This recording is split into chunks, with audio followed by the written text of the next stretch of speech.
On this edition of Point News Now, we'll take a look inside the Center for Student Success as well as Point Park's film series, Spotlight on Africa. This past Wednesday, a Pittsburgh area girl who was born without hands won a penmanship award. 7-year-old Annie Clark of Wilson Christian Academy in West Mifflin won the award, as well as $1,000 from the Zaner Bossler Corporation, a company that publishes a language, arts, and reading textbooks.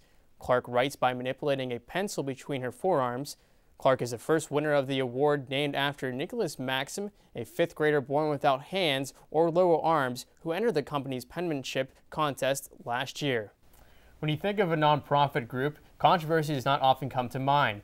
But Point News Now reporter AJ Zella found one that seems to have controversy written all over it. He joins us live with the story. Legendary entertainer and television pioneer Dick Clark died of a massive heart attack Wednesday at 82 years old. Clark battled several health problems over the years, including a stroke in 2004, which sidelined his television appearances. His family is still debating on whether a public memorial service will be held or not. Currently, there are no plans for a private funeral. We had a chance to catch up with the La Botticella owner, Giovanni Poggi, and this is what he had to say about Steelers Nation. Mi chiamo Giovanni Poggi and il bar si chiama La Botticella Roma. My name is Giovanni Poggi and the bar's name is La Botticella and it's in Rome. Okay, I opened this bar back in 1991. It officially became a bar in 95 and it was not a Steeler bar back in the day. Eventually the whole Steeler theme picked up about 6-7 years ago when we started showing all the Steeler games. I've been a Steeler fan all my life and we managed to pick up finally start showing games with the satellites, and it just started, the whole Steelers theme picked up again. La Botticella has not slowed down since its support for Steelers football and accepts college pennants from around the United States that have been flowing in left and right. We put our first flag was the Penn State flag, and then eventually, you know, people come in. I have a lot of people that come back to Rome often, and everyone likes to see their college flag up in the bar, so I promise people if they bring a pennant in, I'll hang it. And I've gotten pennants in the mail. I've gotten a lot of pennants brought over by people, brought back, sent through other people that come to visit.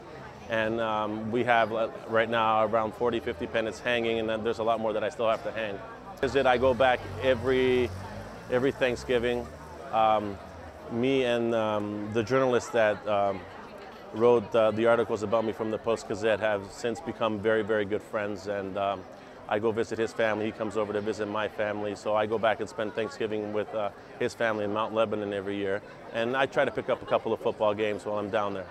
Once in the Steel City, Giovanni Poggi had the opportunity to mingle with some Steeler greats such as head coach Mike Tomlin and enjoy some time with the fans, and was lucky enough to meet the heavily influenced Italian Steelers great, Franco Harris. 2 years ago, I was very lucky. I have a friend in Pittsburgh that's very good friends with him. We went out to lunch with him and downtown Pittsburgh at the Sonoma Grill, and we went out to lunch, me, him, and Rocky Blyer, and we had a good time. And I actually got to speak to Franco's mom on the phone. She lives back in Jersey. She's 84. She spoke perfect Italian. It was amazing. Poggi's success in Rome, Italy keeps growing by the days. When I asked him if he had any plans to come to the States, he simply replied with this. I have a dream, and I want to open up a business in the United States. So eventually I was thinking in the future, I'm doing my research now, but I would like to open an Italian restaurant maybe in Pittsburgh somewhere. And so when I go back, I do research and I get my contacts, and it's all for the future. It's a Steeler world. It's not much of a Steeler nation anymore. I've had people come in from all over Europe, and people come in from South America, and Steeler fans from everywhere, from Canada also. So I wouldn't say it's a Steeler nation anymore. I think it's more worldwide. Reporting from La Botticella, the only Steelers bar in Rome, Italy, I'm Desmond for Point News Now. The other big news we are following tonight, the bomb threats at the University of Pittsburgh are right here at Point Park. After a rash of bomb threats at the University of Pittsburgh, Point Park students are having to deal with bomb threats here on campus as well. Reporter Lindsay Watson joins us live with more details. Pennsylvania is the home of one of the toughest photo identification laws for voters. With 8 months left until the presidential election, Governor Tom Corbett signed a bill Wednesday evening after the House of Representatives passed the bill 104 votes to 88 votes.